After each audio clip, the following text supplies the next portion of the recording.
You're listening to Procurement 6, the weekly podcast from the team at Art of Procurement that summarizes this week in procurement in just 6 short segments. Hi, I'm Helen Mackenzie, and today is Friday, August 26th, 2022. 6.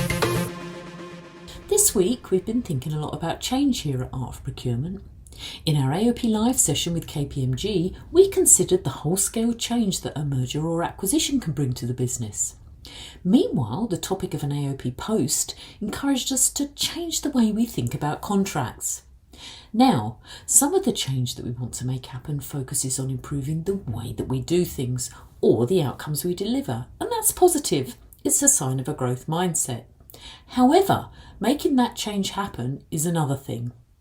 Often, reality kicks in and the change we want to make gets put on the back burner. We just don't seem to have the time.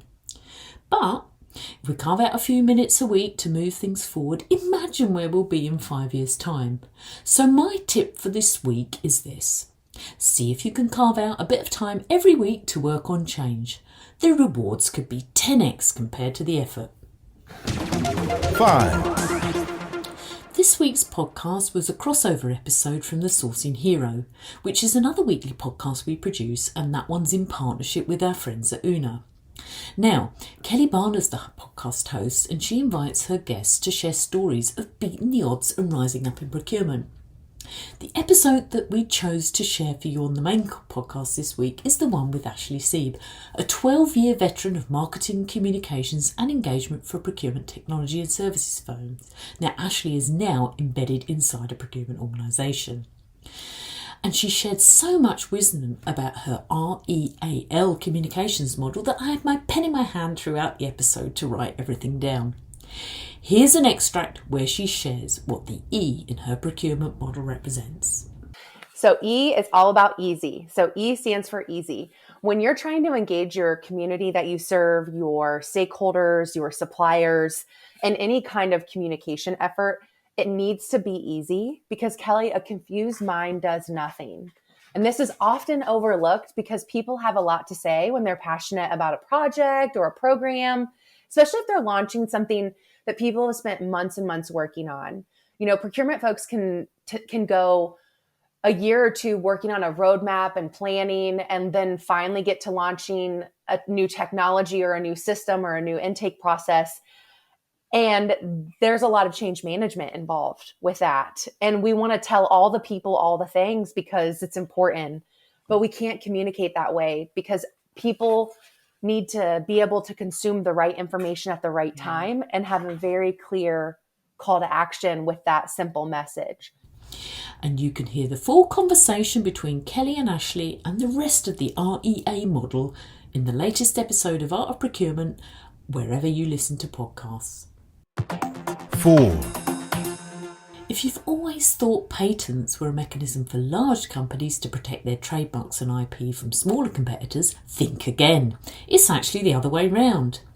In her AOP post, Who Do Patents and Contracts Protect?, Kelly Barner shares the insights she discovered from a conversation with Wen Shea, an intellectual property attorney. Kelly challenges us to think differently about patents and extend that mindset to contracts by asking the question, should we be thinking of contracts as creating a space where two companies that have chosen to work together can meet with guardrails to collaborate? What do you think? Check out Kelly's post by following the link in the show notes.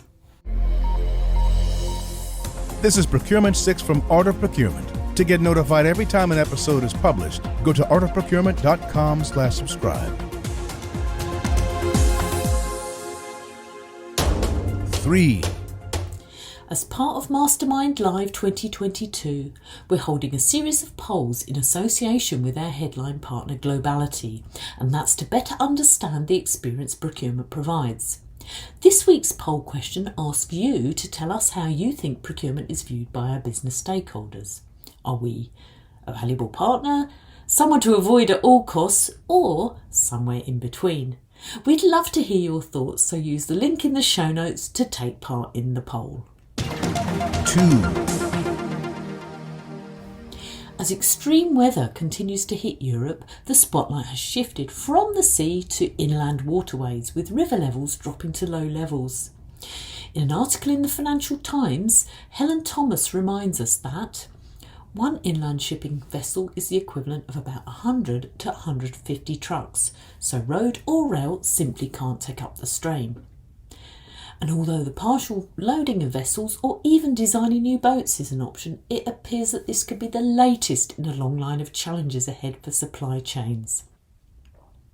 In other news, the World Economic Forum reports that significant progress has been made to take forward the move towards low-carbon concrete in 6 countries: the Netherlands, Sweden, Germany, France, the United Kingdom and the United States.